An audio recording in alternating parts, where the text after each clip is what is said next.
Just Your Average Podcast is on the air, live from sunny but cold Oskaloosa, Iowa.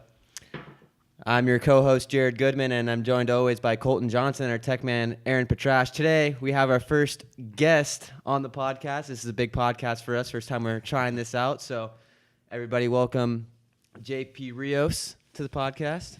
Thanks, Goody. Thanks, Kojo. You guys have got me out here today to have a little good conversation. We haven't had a big hype like this in Oskaloosa since shoot. I don't know when. So it is big news. But just a little bit about me. Played ball with these guys all over here in Oskaloosa. We're all from California, Miami, so the coast. I work at a sports lighting company in town, Musco Sports Lighting, where we pretty much light venues all over the United States and all over the world. So that's kind of what I'm doing now. Nice. Here, so in Oskaloosa. What do you do exactly for Musco? So I'm in the sales. So sales department, just traveling door to door, knocking on some guys' doors and trying to figure out who needs lights. You know, it's not a big ticket that people always need, but it's always nice to know somebody in the sports lighting industry. Traveling a lot, obviously. Oh yeah. Probably, if I'm to break it down, 40 flights, 70 hotels in the past 6 months. It's quite a bit. That's crazy. Yeah. Feel like I'm a big leaguer, huh? Just not playing sports anymore. Living the minor league life, man. Yeah. And by the way, sorry for if the audio's a little weird. Me and Goody have to share a mic today because limited budget here at Just the Average Podcast. So we're 2 mics, 3 people. But we'll figure out. We'll make it work. Hopefully the man Choopy could work his magic after this is all done and make it sound nice. Yeah, real quick, I also want to apologize if I'm looking a little funny. Strained the old neck. Got a stiff neck. Felt like I popped a Viagra. I've had a stiff neck for hours. Name that movie. Yeah. Shoot. Fuck. I don't know. Yeah. I just know the joke. I didn't know it's from a movie. One of my favorite movies of all time. Come on. Austin Powers. Austin Powers, baby. Yeah, baby. Yeah. But no, man, that's cool. So, like, where do you travel to most of the time? Okay, so it's the Southwest, so Texas and the surrounding states. So if you're to look at the state of Texas and then kind of all the states that surround it, we're going to more so talk about New Mexico, Oklahoma, Arkansas, Louisiana. Mm-hmm. Where's your favorite place to travel? So far, I've only gone to 2, actually 3. I would say Arkansas is pretty sweet. You know, there's a lot of big lakes. Really? Yeah. I would not have guessed that. I would have said Texas. Texas seems pretty cool. Texas is wide open, big state. Yeah, that's fair. Dude, I heard this crazy thing that Texas is big enough to house every single person in the United States. Yeah. Like they can live. Every single person can live in Texas. Granted, I don't know what that means. Like if you're living in like a 8x10 shack or whatever, but like I heard that stat, like that it's so big that every single person in the United States could live in Texas. Yeah, I don't doubt it. Yeah, I heard that every person in the United States can live in Texas with 1 acre of land. Whoa. Yeah, Okay. that's how big Texas is. I mean, Yeah. we can fact check that. I think we're gonna have to check that out, Chief. Choopy's gonna get the fact crazy. check. No way, dude. You could just do that simple math. Or I mean, not simple, but like how many acres are in Texas? And then there'd have to be like a freaking multi-million acres. Like there's a lot of land out there. Trust me, there is. Yeah. I mean, I know there's millions of acres. There would have to be 33 million acres. I don't know, dude. That's a. Choopy. I mean, I know there's millions of acres there, but still, that's crazy. Every single person. There's no way everybody could not fit in Texas. All right, what the heck, dude? What's going on there? That's what it says. Yeah. It says no one can fit there, No, or not everybody. no one. Just in the U.S. Oh, just in the U.S. Yeah, in the U.S. Our Google machine. Choopy on the spot over here. No pressure, bro. No pressure. Everyone, the world's waiting, man. The world's waiting. All right. Anyways. Dude, what does it say? Give it to us. Give it to us. Some like to assert. Oh man, I'm probably not the best one to be reading this. I suck at reading. Some like to assert that everybody on Earth could be fit into the state of Texas using logic as follows: the area of Texas is about 262,000 square miles. Dividing this figure by the current human population by 7 billion. Oh, this is the world population, man. Hey, click on that one right there.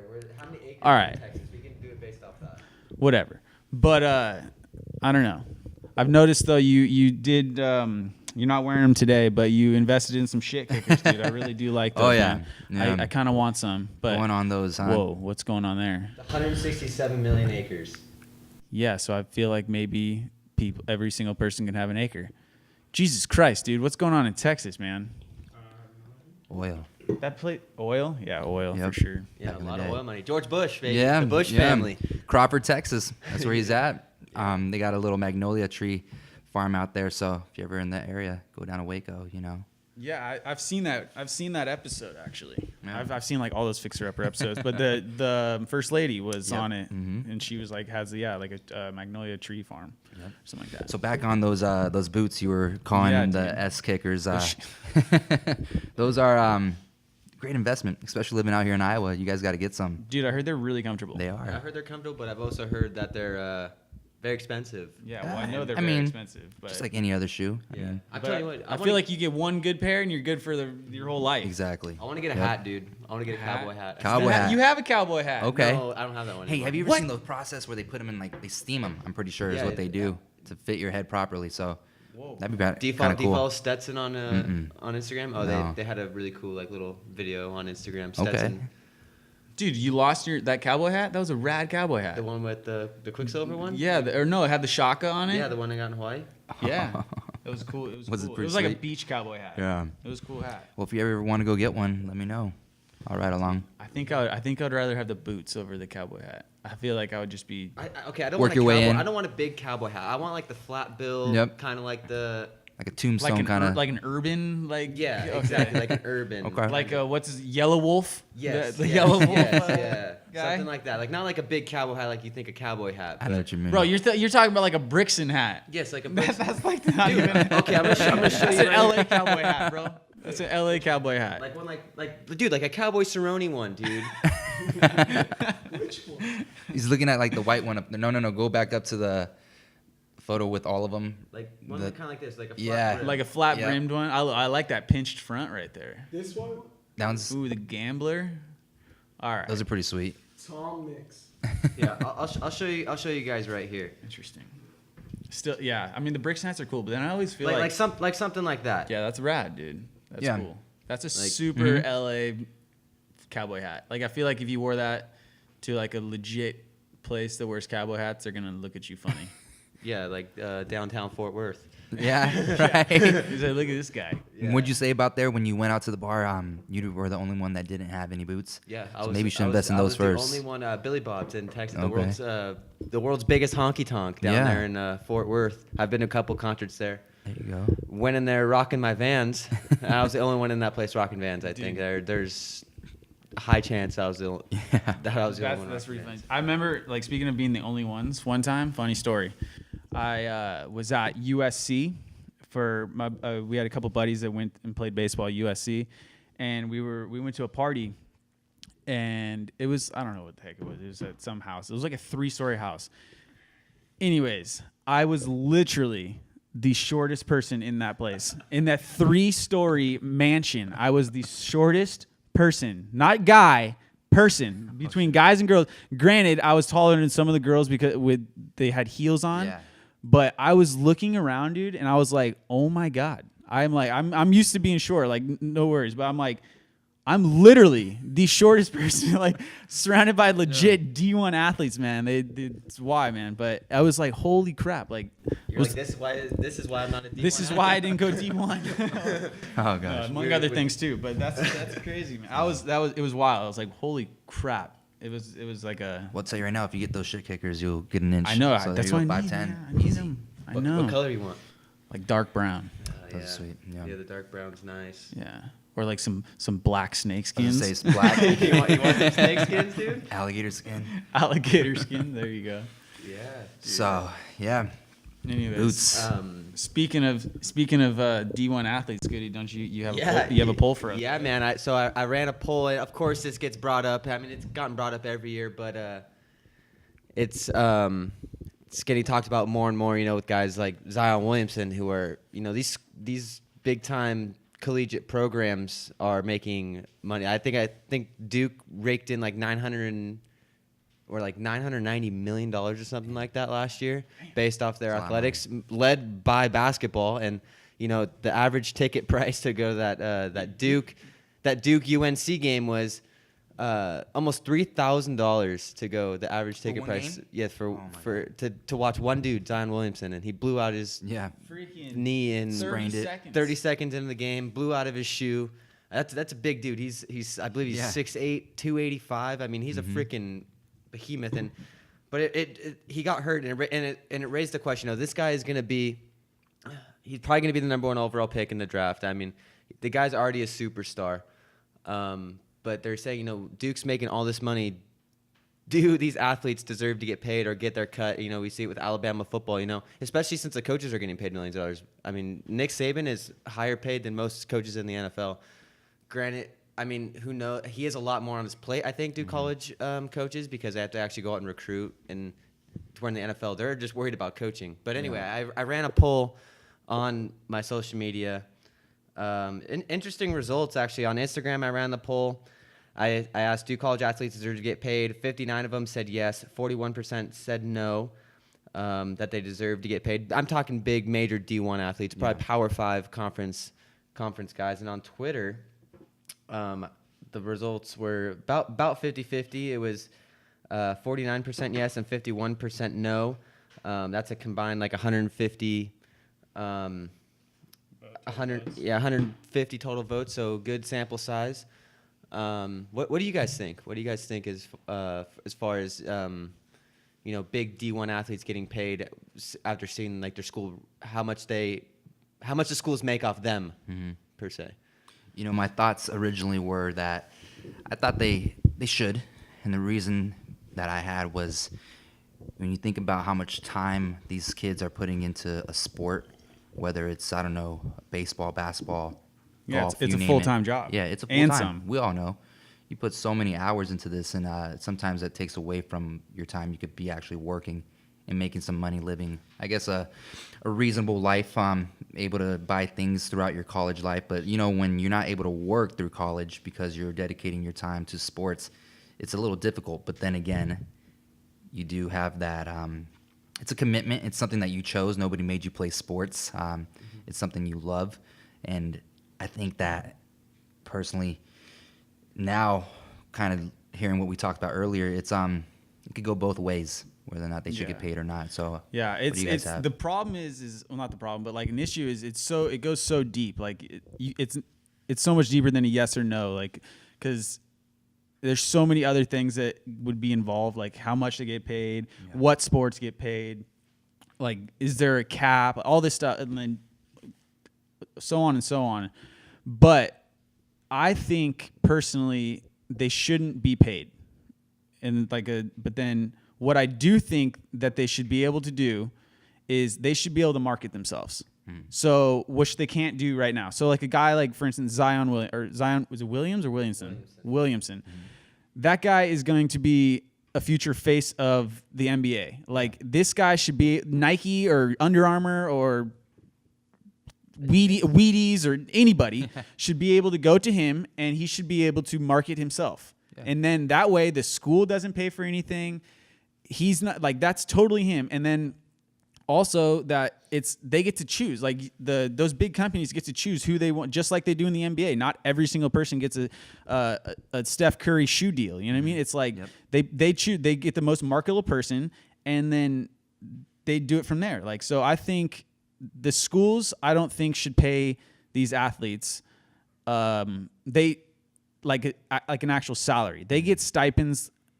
Granted, I don't know. I know they get stipends. I don't know how much they do. I would be willing to bet that it's better than some people tend to lead on. Yeah. I know I've heard stories. People hear stories all the time that these athletes, they get paid. They're eating top ramen in their dorm room, and they have no money. All this stuff, and that's like all this stuff. But then I hear other stories where they're living luxurious lives. Like, for instance, Tua Tagovailoa, the guy that just won the Heisman, literally was getting flown on the Alabama jet everywhere he was going. Like, this guy is living a luxurious life. Like, he's getting flown on a private jet from the university to these places, and it's like, now we're gonna have to like they already have a very good life and like getting paid. Do I think some situations they're probably kids that are starving or not starving, but like have no money and whatever. Yeah, I'm sure there are. Yeah, struggling to get by. But I also think I think the majority of the people like D1 athletes, they're doing all right. They get tons of gear. They get tons of, not to mention extra help in the classrooms from people that normal students don't get. They're already going to school for free. They're living for free. And we're talking about big athletes, like not just your average whatever. Like these guys are all on full ride scholarships. So they're getting paid in other ways. But like I said, I think they should be able to be marketed. I think Nike should be able to go to Zion and say, "Hey, look, like we want to give you however many dollars. Like we want to sign a $10 million deal with you or whatever." Like that's on them. Like why can't they do that? Like why shouldn't that? But that's just the NCAA pulling the reins. Like they want control of their players. But yeah, I mean that's kind of my take in a big nutshell. Yeah, well, I agree. Just back on that, you said the NCAA, like they're taking like their share basically. The one and done rule, especially in basketball, that's the NBA's rule. That's not the NCAA. So everybody's complaining that the NCAA isn't playing or it should be paying these guys. That's the NBA's rule that they have to go, and I think that's where it should start. I think that they, I think the NBA should change the rule, and I think a couple days ago, the commissioner Adam Silver of the NBA, he formally submitted a request to change that rule to allow players to go out of high school. I think it should be their choice whether or not if they want to go to college or not. I think they should be able to go to high school, but if you don't go to high school and you decide to go to college, I think you should have to stay for 3 years. I think that's fair. I mean, that's the way it is in baseball. But sorry to interrupt. Like, why do you think? Why should they have to stay for 3 years? Because you're basically giving, like, you're saying it's their right to whether or not to choose to call it the college path or whatever. But who's to say they have to stay there? Like, why do they have to stay there 3 years? Like, if they had that right in high school, why don't they have that right now? Like, why can't I enter the draft any year I want? You know what I mean? Like, why do they have to stay there 3 years? Well, because, I mean, the NCAA, like anything else in these schools, are a business. And just like anything else, like big universities are a business, and they have to make their money in some way, shape, or form, you know? Like, and I think it's just fair. I think it's fair to the fans of those schools that those I mean, I'm not saying the players don't owe anybody anything, but I think it's fair to the fans of those schools that, you know, they get to see those guys for 3 years. And, you know, and that creates, like a team like Duke, like where they're just getting a bunch of one and done guys. You know, and I think it kind of sucks to see the one and done guys, because you don't get to see a team like build and like come together and like have success. Like I mean, I think it hurts the little schools that you know. I think a team like Villanova has survived it. They somehow, some way, they're able to like breed these 4-year players, and they're able to win championships and with like big seniors and stuff like that. So yeah, that's my thing. But I don't think they should get paid. I think they do get paid. Their stipend actually is, I believe, for basketball and stuff like that. They get paid price of admission to every single game that they play. That's their stipend, I believe, is what it is. And excuse me. They get paid stipend. They get to go to one of the best universities in the world. Duke University costs $67,000 a year to go to. And you know what about the kids that are just doing academics that are, you know, paying that money, and you know they might be doing, you know, some stuff of equal value for the school that nobody sees, as far as like their research and stuff, and you know, the academics that make Duke what Duke is as an academic institution. $67,000 a year to go to Duke annually. So Zion Williamson, he gets that all paid for. He gets to train in the best facilities in the world. He gets with the best training staff in the world. He has the best college coach, of all time. He's gonna make a run, and he's gonna have, you know, to make a run at the NCAA championship. I'm sure they're gonna be there in the end. And you don't think that in a couple months when he gets drafted, the NBA is gonna compensate him for all that? That guy is gonna get paid the biggest. I think he's gonna get this biggest signing bonus out of any lottery pick. all time. And I don't know, man. It is a deeper issue than whether or not they should get paid or not. I agree with that. And but at the same time, like these guys, I mean, in one way or another, they're getting paid, man. Yeah, like, they are. Kind of echoing what you kind of said earlier. Before a kid or an athlete decides to go to a college, they're pretty much signing a contract when you get a scholarship. Yeah, so just like anything else, you're going to read the fine print. You're going to know what you're getting yourself into. It's not like they're being told, we're going to pay you $50,000 a year to play basketball out of school and give you a full ride, and then them not get their money. So they're fully aware of what's going on before they even jump into it. They go to that school because they want to play the sport.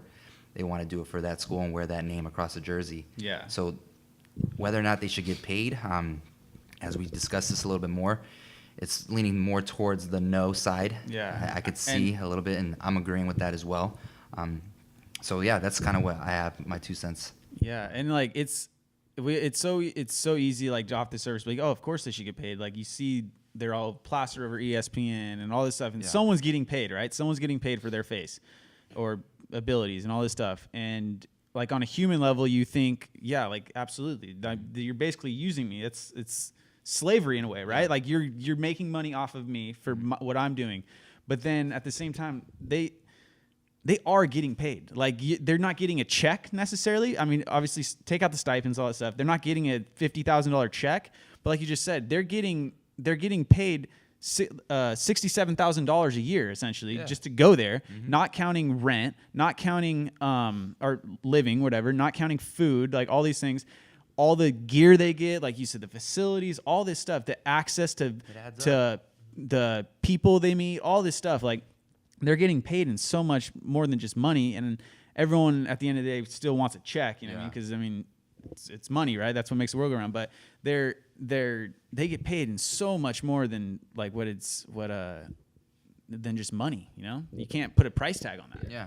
And another thing is that they chose to stay here and go to college. You could go to Europe or you can go to China and you could go make a couple $1 million in those leagues. And those are good leagues, and those leagues are willing to pay. You know, if a guy like Zion went to China, that guy would be huge in China. Kobe Bryant is huge in China. Michael Jordan is huge in China. Those guys, I mean, they pay good money in than the European and Chinese basketball leagues. But there's a reason they stay here and go to college, and that is because their draft stock will be higher. You know, there's no guarantee that if you go to Europe or you go to China that your draft stock will be as high, because you don't develop the hype here in America like you do like for Zion, who's going to probably be the number 1 overall pick. I'd bet some serious money on that. But let's throw down right now, $5. Yeah. But serious money. But I mean, it's his choice. It was his choice to stay here and do this, and it improves his draft stock, which in the end will make him more money. Yeah. And then just, you know, so, and I also think it's funny that, you know, it seems like the media has blown this thing up into a really big deal, but you don't hear about any of these players coming out saying that they should be getting paid. I mean, I'm sure there's rules prohibiting that, but but if there was a big uproar about it, don't you think a guy like Zion Williamson would be like, yeah, I think they should pay me, or coming out to the media and saying it himself? I think they, like, in a sense, I think they do it after the fact. Like, I feel like once they make the league and like there'll be guys that speak on it, and like I said, there are some very good points and stuff why they should be paid. But I also think it goes unnoticed not unnoticed, but not talked about enough or whatever, is, like I said, they're getting paid in all sorts of other things, including tuition. But but then another point on like what Nick Rule said on Twitter, made a good point about the other sports. So like he said that these sports like basketball for whatever, or these big football programs, these big basketball programs, they fund all the other sport, like they help out with all the other sports. So like he was saying, like, so Alabama, they're big in anything, I suppose, but like they might have to cut their swimming out, or like their water polo or something like that doesn't make this money because they're being funded by their football team or whatever. So it's like, if you take that money that the football program is making and distributing it to the players, you're gonna have programs are gonna die, like, and you're gonna have to get rid of them because there's gonna be no money. So I mean, just a little shout out to William Penn athletic director Nick Rule. Told him I would feature him on the podcast if he commented on my on my Twitter, and he did that. But yeah, he made a great point. You know, that's coming from an athletic director, right there. And yeah, that's just a trickle down effect of, you know, what it means for the other sports. You know, the smaller sports that don't get that, you know, ESPN exposure, like you know, like swimming, like, you know what I mean? And if you're gonna pay, you know, all that money that, you know, Duke basketball brings in, that goes to the Duke Athletics Fund. That's not going to Duke basketball. Mm-hmm. That's getting dispersed evenly throughout all. Evenly enough. Yeah, evenly enough throughout all the sports. And so, like, what happens if you decide to pay a guy like Zion Williamson? Then, you know, the guy on the swim team doesn't get the opportunity to be performing on ESPN, but feels, you know, he does the same amount for his school. So how much do you pay Zion Williamson versus, you know, the last swimmer on the swim team? You know, like there should be equals there. Mm-hmm. So if you disperse all that money out equally, at the end of the day, what are you going to walk away with? $50 if you take into the fact that there's, you know, that's obviously exaggerated. It's probably a little more than that, but you know, if you take that into effect, if you're going to pay Zion the same as you're going to pay that swimmer and all the athletes in between that, you know, how much money is there really going to be after that? And like I said, and then you just open up a whole other can of worms with Zion would obviously argue the fact that he should be paid a lot more than that guy. You know what I mean? And that's always rightfully be so, because he is pulling in more revenue and visibility and stuff. But it's just so deep. It's such a deep issue. Oh yeah. Last thing is University of Iowa. We all know that they get mopeds, right? Don't they get those? Right. Yeah. That's a pretty sweet little every gig single right there. athlete at Iowa University gets a moped. Yeah. Can you imagine getting your own moped for 4 years? That'd be freaking awesome. Right? Like probably do a little bit more than just drive or drive it in class, but I've been working all those games. You see them all scooting around. That's awesome. I love that, dude. I've ridden one of those in Hawaii. Same. Yeah, my buddy went to school out in Hawaii, and I visited him a few times, and I cruised around on the mopeds, man. It's fun, dude. It's a little bit scary, man. It's crazy because they essentially are like looked at as bikes out there, like as far as like the license, like law goes. Like you don't have to wear a helmet. You don't. It's not like the CCs or whatever. I want to say if you keep it under 100 CCs or something like that. Like you don't have to get it registered. Like all this stuff. So they're like bikes, but dude, you're hauling around like in regular traffic.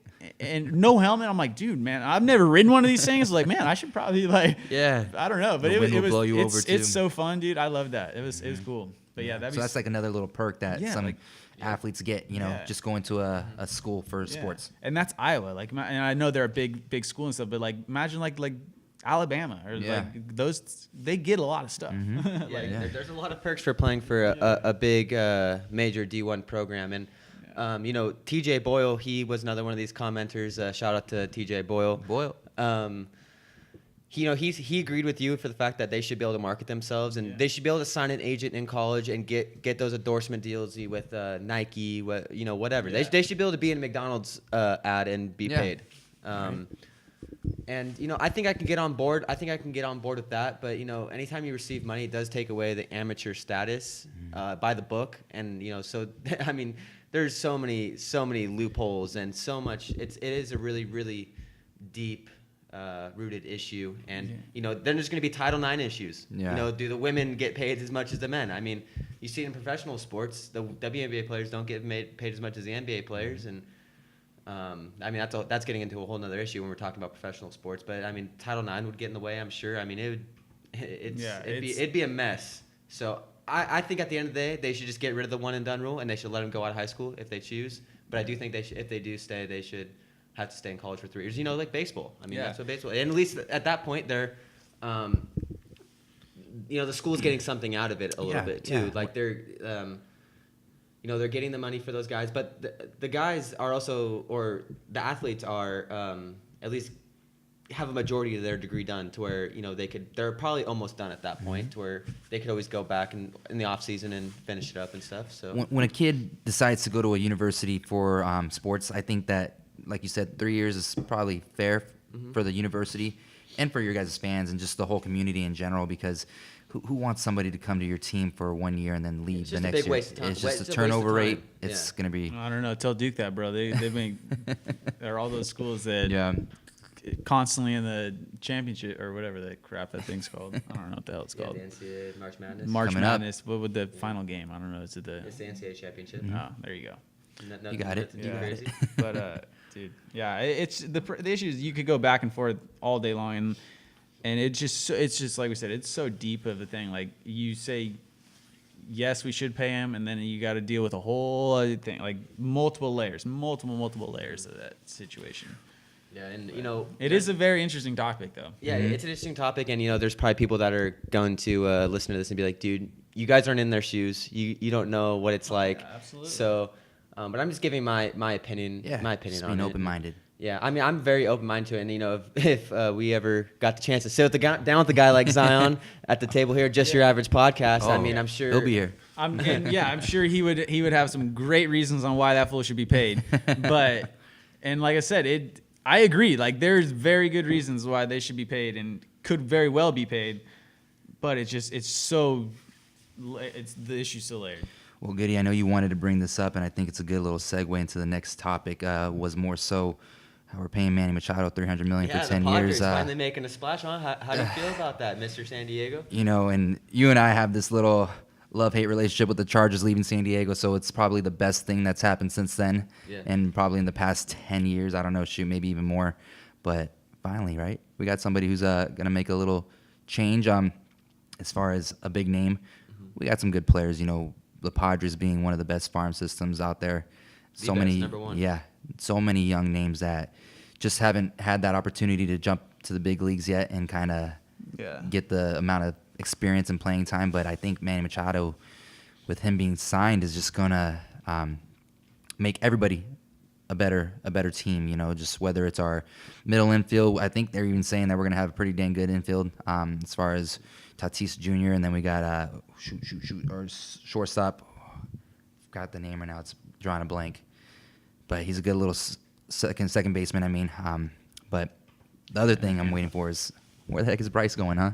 Yeah, well, I think he's gonna go to the Phillies, and I'm scared of him to go into the Phillies because I think that will seriously put them in some contention to compete in the NL for the NL or just the NL crown. Oh yeah, dethrone the Dodgers in the NL, but Manny Machado, 10 years, $300 million. It's a lot of money. He was holding out for a long time. Bryce still hasn't signed. Manny Machado's going to play third base. Yeah. He's going to go back to third base. Oh, yeah, and third? I think he's a better third baseman probably than he is. more. Well, I don't know. I don't know. He's probably more naturally a third baseman, huh? Well, I think he's naturally a shortstop, but I think he's better at third base. He can adapt to pretty much. I anything. feel like he's not as like. I don't know. I haven't watched him. He's not particularly fast. I was to say I haven't watched him very much. Smooth as silk. Yeah, he's very smooth. But I feel like shortstops and middle infielders are so quick and like wiry and whatever. And I feel like he's more of just a big body and just throws about 98 miles an hour across. I feel like third base is probably a better fit for him, anyways. But I mean, the dude's phenomenal. He could easily play a shortstop in the professional league. Says he's gonna play third. Yep. Oh, there you go. So yeah, he's listed as a third baseman. Mm-hmm. So. Well, he was a third baseman for the Orioles, wasn't he? Yeah, he was third baseman. Mm-hmm. But he was brought up as a short. He was a shortstop. Originally started as shortstop. The thing. I'd be willing to bet the majority of second basemen, shortstops, and third basemen growing up or through the farm system predominantly were shortstops because you could take a shortstop and put him anywhere on the infield. That's why they always say when you're growing up, first of all, don't ever limit yourself to just one position. And you always hate to say a kid growing, I'm a shortstop, I don't play third base. Well, guess what, bud? You're probably gonna play third base if you're gonna go anywhere. You know what I mean? Not everyone projects as a shortstop. Everyone wants to be the leadoff batter and play shortstop, right? It's not for everybody. So they had to be versatile, man. And you could take a shortstop. If you could play shortstop, you could play anywhere.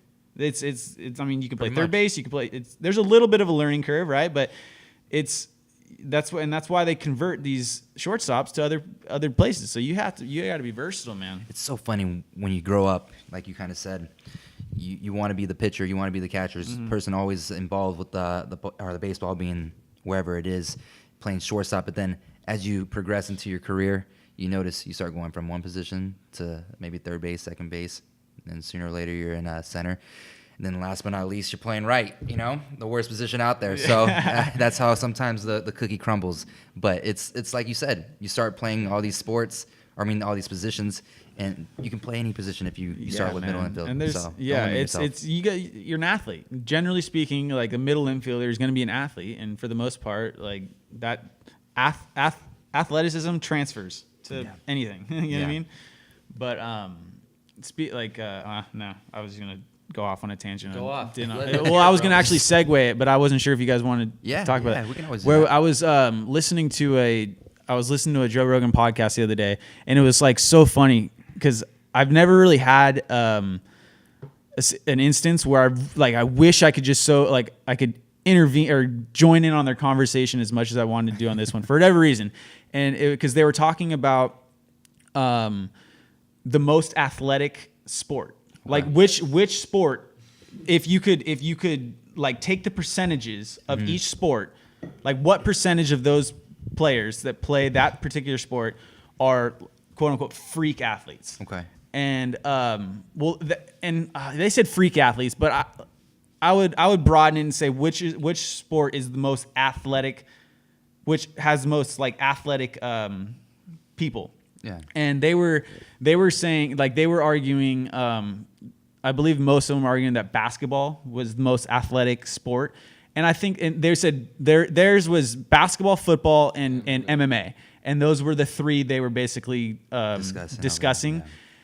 And one of them was kind of skewed because the guy that was on the MMA side was kind of lost in it. Was basically which one is going to beat someone in a fight, or like kind of like he basically what am I trying to say, like he pretty much narrowed it down to like a specific scenario. Like a specific thing, like, okay, the most athletic person should be able to win in a fight. Well, of course the MMA guy's going to kill everybody. But they were talking, and I was like, and I know I play baseball, I'm a baseball player, and it might sound biased and stuff, but like, honest to God, like, I think, all bias aside, I think baseball players have to be some of the most athletic professional athletes there are, because my biggest argument, or not argument, it's the opposite of an argument.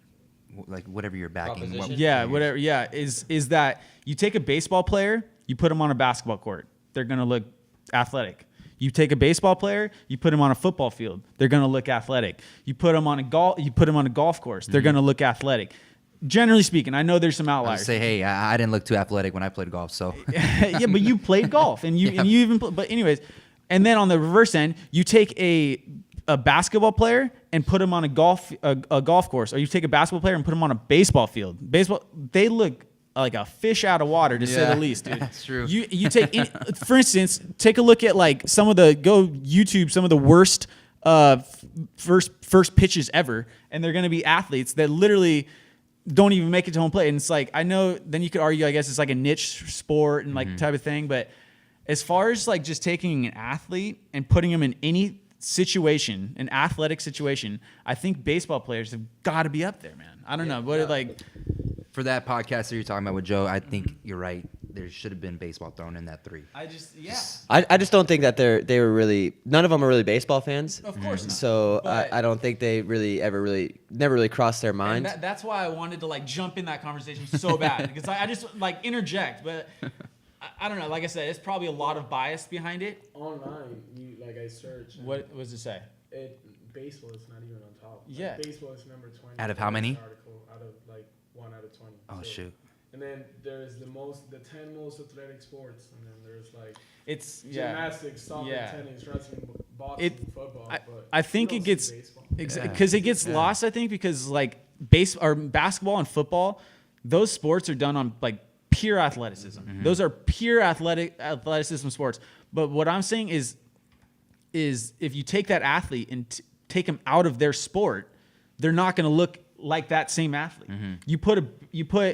You put Mike Trout on a football field, he's going to look like a football player. Yeah. You put Mike Trout on a basketball court, he's probably going to be a pretty damn good basketball player. Like, and he's a damn good golf player. Like, they're just so much more well-rounded, I feel like. Mm-hmm. For the majority part. For the majority, obviously, yes. There's definitely outliers. I know Steph Curry's pretty dang good at golf. Yeah, and then Steph Curry, and of course, but I bet you he looks a little bit awkward throwing or swinging a baseball bat. I mean, maybe not. Maybe he could have freaking played baseball. Who knows? But I don't know. I just think for the most part, like the majority, baseball players are some of the most well-rounded athletes there are. Yeah, just as far for, like even if you take the athleticism out of it, the skill component to hitting a baseball and throwing a baseball accurately is it's second to none as far as gotta have that how hard it is. Yeah.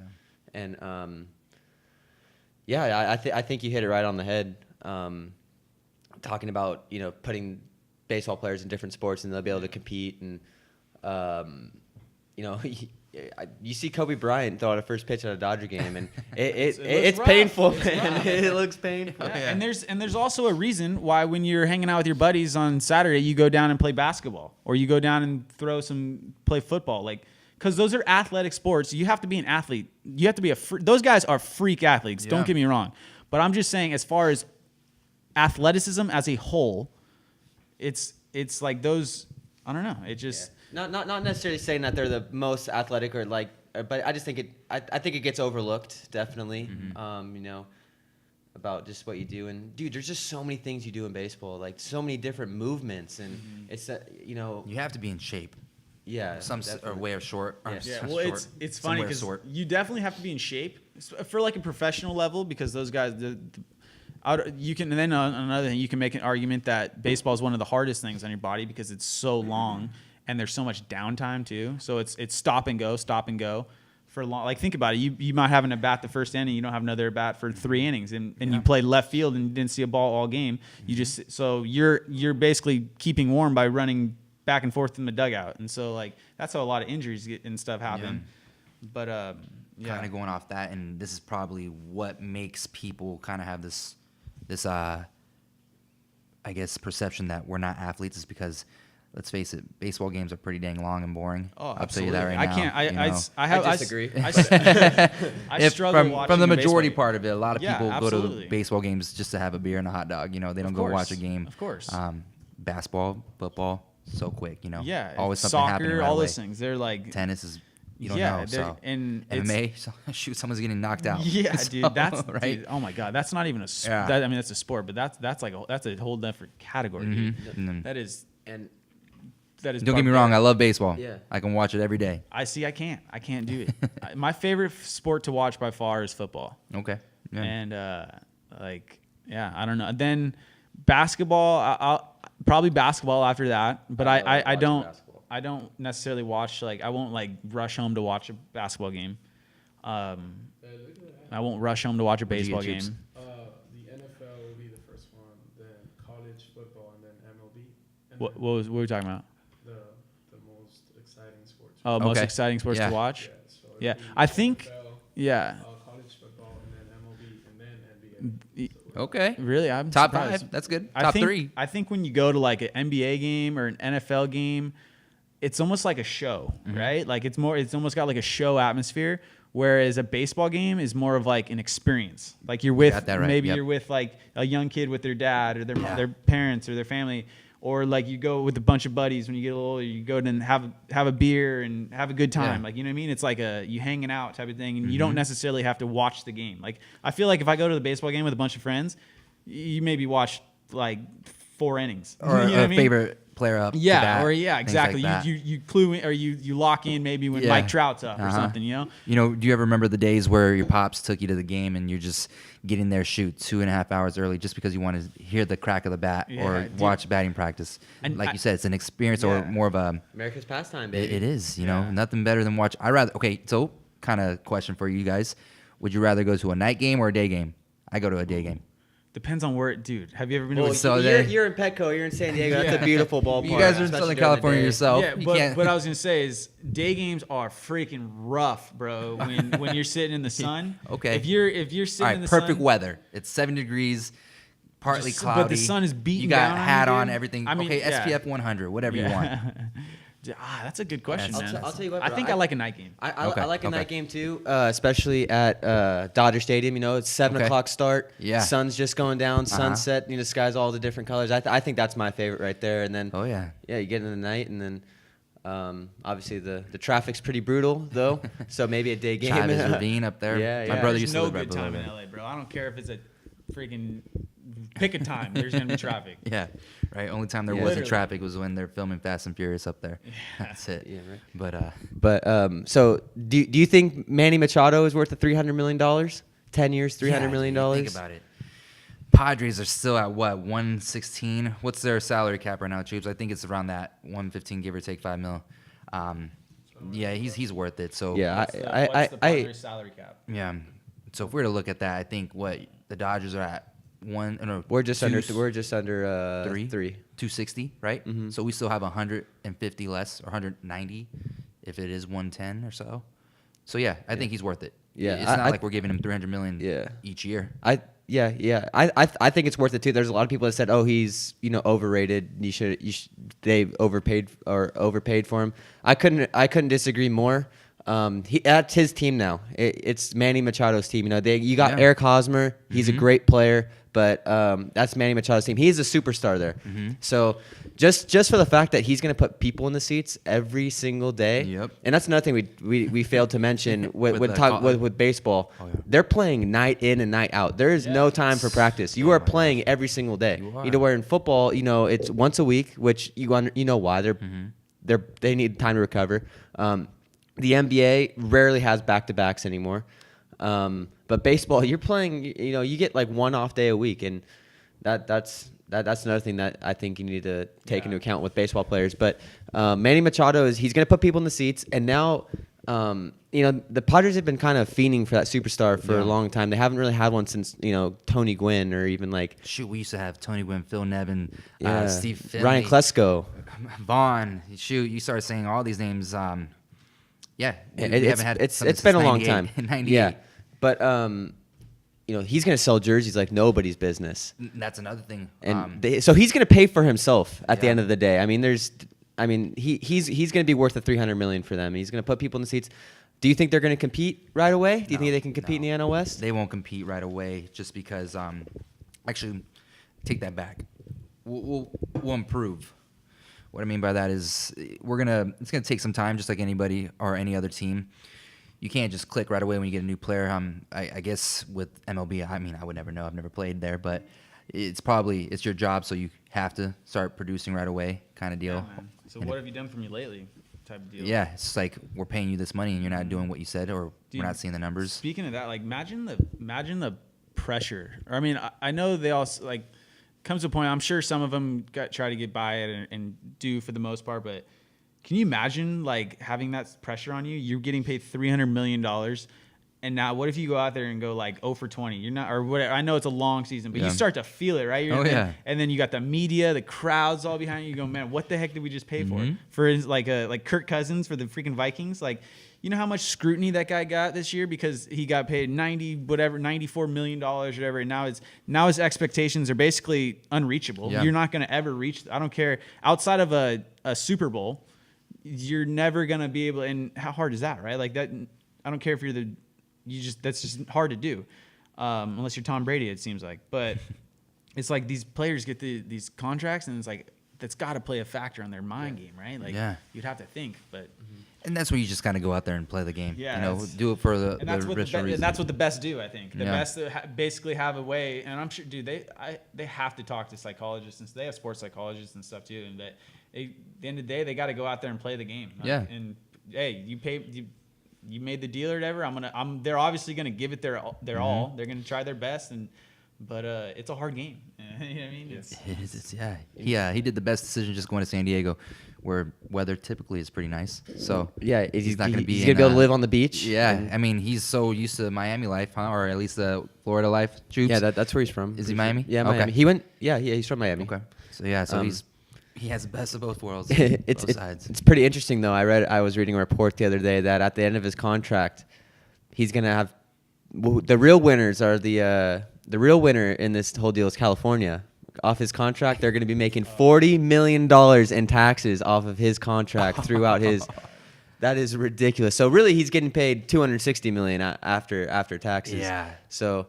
Son of a gun. Yeah, that is. I wonder if that goes through their minds when they're looking at signing out these California teams. Look at John Gruden. His contract, right? He made like $100 million 10-year deal. if you look at the contract, he was hardly getting like paid. He was getting paid, but he was hardly getting paid at all until he gets to Nevada, where they don't have state income tax or whatever it is, or way less or whatever it is. So his thing's way backloaded. Yeah. And because of taxes, because they're not dumb, man. They cross all their T's and dot all their I's when they sign in those contracts. And he goes, dude, why not? Like he's taking basically a pay cut until they go to Nevada, and then his salary's just gonna go through the roof. Yeah. Yeah, that is interesting. You'd think that with that you would see more players going to the Texas teams, and I mean you see a lot of players going to the Astros, but not so much the Rangers, where there's no. I believe I don't know what the state income tax is like there. I know it's really low, if not any, state income tax. Right In Florida, there's no tax, right? Or is it just property tax? So yeah, you're right about property, Texas. no Texas is pretty low, tax. huh? As far as your state income tax, I think it is pretty low. What they do have to do though is they have to pay taxes in every place they play. That is true. But if you do play in Florida or whatever, or whatever state doesn't have like high taxes or any taxes, you'd want to play there the most, obviously. Yeah, so home you would games. think that would be a draw, and I'm sure that is behind scenes. Like 100%, that's probably one of their selling points. But so like any player, they have to pay that. Like so when they fill out their taxes at the end of the year, they have to fill out taxes however much money they made in. So Angels players, when they went to New York, however much money they paid or made That in day, New York, yeah. they're paying taxes on that at the end of the year. And in Arizona and in everywhere they've literally played, which is crazy. Canada, like I know, in Toronto. Yeah. Like, it's good. They got. What about when they go play in like Mexico, things like that? they all have that to good file stuff, too. taxes. They have- yeah. Anywhere where they make money, any day, because I mean you get paid on the daily, like your contract. Yeah. Well, they don't get paid on the daily, but I mean They get paid every 2 weeks, I want to say. Okay. Yeah. I So think- within that 2-week time frame, wherever you played, you would get taxed. Yeah, my buddy. So I have a buddy. He's my buddy. He's not like I can't. I'm not gonna call him up right now and be like, hey, but I grew up playing baseball with him. He played David Fletcher. He plays on the Angels now, and he's kind of like a utility guy, middle. He did it all for him. Anyways, he told the story to the coach that Mike Trout was messing around with him like the rookie or whatever, and he made him open his 2-week paycheck. Mm-hmm. Mike Trout makes over $1 million every 2 weeks, and he's like basically making it like whatever David made. I don't know what it's. Probably just, He's making like close to $500,000 because that's a year. Because that's the minimum, but so whatever that is divided by 2 weeks, but yeah, I thought it was pretty funny. This fool Mike Trout's making over $1 million every 2 weeks. That blows my mind. talk about a guy who's going to get paid. Mike When he Trout comes is going up. to get paid. Yeah. And Manny Machado is getting paid 10 years, $300 million. I think, and who knows what Bryce Harper is going to get? I'd imagine he's going to get more than Machado. I mean, I could see him. I think that's getting why he around waited. I could see him, getting around 320, 325. But Mike Trout Mike Trout or Nolan Arenado, both those guys are both going to be creeping up towards the $400 million range. Yeah. I think. When's Nolan's up? Oh, go ahead. What was Giancarlo's? That was a 300? It was 13 years. 8 years. 300 though, Or right? 13 It was years? 13 years. 300 million? 325. Oh wow. 13. Because his was the 325. biggest contract at the time, right? Yeah. Yep. For overall value. Yeah, and it was it A-Rod that had 8 year? 8-year 250. 250. Yeah. Yeah. Mm-hmm. And that. 125 million. For 13. Yeah, Giancarlo 325. Yeah, Says the Choop. There we go. But But yeah, I think like you said, Bryce or somebody's gonna get at least 350, maybe something like I think that. that's why they hold out too, because they want to have that status. You know what I mean? Yeah, They well, his wanna agent be the- Boris has they been wanted to saying be the that. highest and paid. Boris, yeah. Yeah, with Scott Boris. But, I mean, guy's a great money maker. No, yeah. A lot of people fans at least don't like him because he's always trying to suck as much money out, but that's his job. Exactly. He's good at his job. He's very good at his job. Well, He's mark from my San words. Diego, right? I was gonna say, I'm telling you guys, if it happens, Bryce goes to the Padres. You heard it from me. Oh snap! I hope. He got married there. He loves San Diego. He used to play. Who doesn't like San Diego? Yeah. I don't know, San Diegans with all the tax that they pay. Yeah, Yeah, all the taxes. you got away. Huh? You got away to beautiful Oskaloosa, Iowa. Yeah, right. Where the weather is beautiful today. Yeah. What are we at? I don't know, 30 degrees Yeah, probably. I think we're at 20 degrees, but there's way. quite the wind chill. The sun's out though. That's all that matters. The sun, whenever the sun is out, You feel man, much better about Yeah, yourself. it does feel better. And I always say that. I like sitting in the window, and you don't got to deal with the weather, and you just let look the sun outside. beat down on you. Let the sun beat down on you. Dude, that's Close your eyes. It's a 70-degree day, baby. Was that 19 degrees? Oh gosh, we're a little off. Brother's giving me a FaceTime. Let's give him a little shout out here. What up? We're doing a podcast right now. We're going live on the podcast. What up, son? All right, I'll call you later. But what are we at, Cheap? What's the time looking like? Almost an hour? Right on. But yeah, man, the sun, man. I like the sun. I'll talk about I'll talk about the sun all day.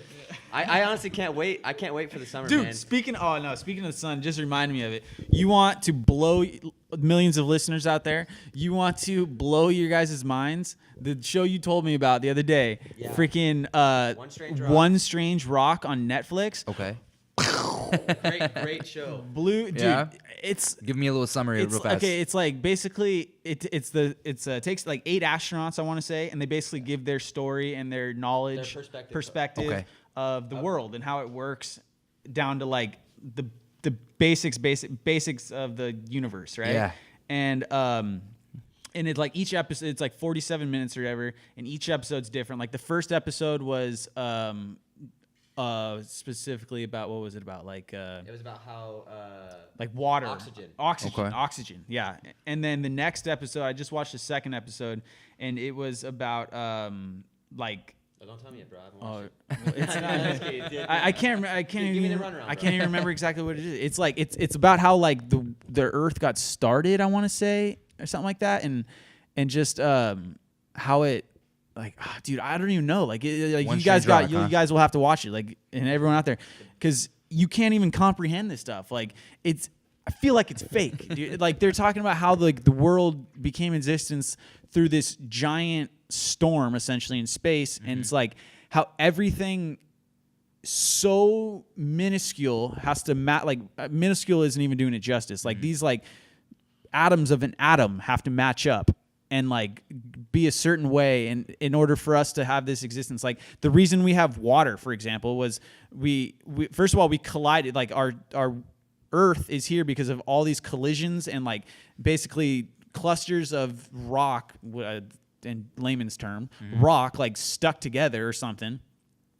And it didn't have water. And then all of a sudden, like for like, apparently they said like they estimate like millions of years, Earth was like just bombarded and stormed with this like crazy storm. Like we wouldn't even be able to wrap our heads around. We would die if it ever happened. But like of this rainstorms and like thunder and all this stuff, and like basically it's stuck here. And I don't know. Like I literally can't. I'm like not even doing it justice. Yeah, we're gonna have to watch this, huh? Dude, it's wild. Like I don't even know how to describe it. Like you're looking at, you're listening to it, and you're like, this is fake. This is no way. This is real. Like there's absolutely no way. Yeah, the best part about the show is that Will Smith is the narrator. No way. Yeah, Will Smith. I did not know that. Okay. He plays the Morgan Freeman figure. Sweet. You know, he's the narrator. It's pretty cool. You know, each episode gives another perspective of an astronaut's outlook on Earth, because they've seen Earth from a different perspective that everybody else has, being up there in space. And you know, I think the show is actually taking a hit at flat earthers a little bit. Yeah. The people that believe the Earth is flat. It's cool, and like every great show though. Every episode's different. Like I think like I look forward, like the third episode I think is mainly about the sun. Okay. And so I'm assuming we'll talk about like what the sun does, but it'll get deep probably. It'll be like, I don't know, like when then we're in like this the Goldilocks zone or whatever, and it's just like you're listening to this stuff and you're just like, how are we even here? Like how is this even possible? Like there's no freaking way that this is real. Like I don't know, it's crazy. The best part about the show, in my opinion too, besides Will Smith, is that it breaks it down for you, but it doesn't get too sciencey. It breaks it down to the point where it's easy to understand, because I mean, some of that stuff can get overwhelming, especially with all this stuff that they're throwing at you. You just can't necessarily repeat it, but you can understand it at the time. Like clearly, I can't repeat anything, but I'm a freaking Neanderthal. It's a really compared to those people. It's a really good show. I actually just started another new show today, Murder Mountain. I don't know if you guys is that have, Netflix too? It's about the one in Humboldt County. It's about the medical marijuana farms and how Humboldt County people go missing right and left there, and they're just trying to break down. I've only watched one episode, and so it was kind of like an intro episode, but pretty good. Maybe check it out a little bit. But yeah, One Strange Rock for sure, man. I'm gonna start crushing that one. I think it's cool. It's mind blowing, dude. Oh my gosh, it hurts my mind. Yeah, it's like I said, like I was watching it and I'm just like, this isn't even real, dude. This like the preciseness of everything that has to line up, everything that, like the amount of things that line up and that have to line up. Like if one freaking atom is messed up, like we're dead or whatever. And it's like, and these like storms in space and all of a sudden it's basically inevitable. Like one of these days, probably not going to be here, but it's like inevitable. We're gonna be hit again, and that'll probably be the end of Earth. But like that's like the stuff they're talking about. It's just like, what? Like you can't wrap your head around it, man. What was that saying we used to always say? Funagi or Unagi. Yeah, Rob Pete. Yeah, that's what is that? He got that from Friends, right? Yeah, I'm pretty sure he got it. I'm pretty sure he got it from Friends because he's a big. But yeah, that's funny. All right, man. Well, that's about an hour right there. JP, thank you for coming and being our first guest on Just Your Average podcast. Yep. Thank you guys. That was fun today. All right, you guys. Until next time, Just Your Average podcast. Peace out.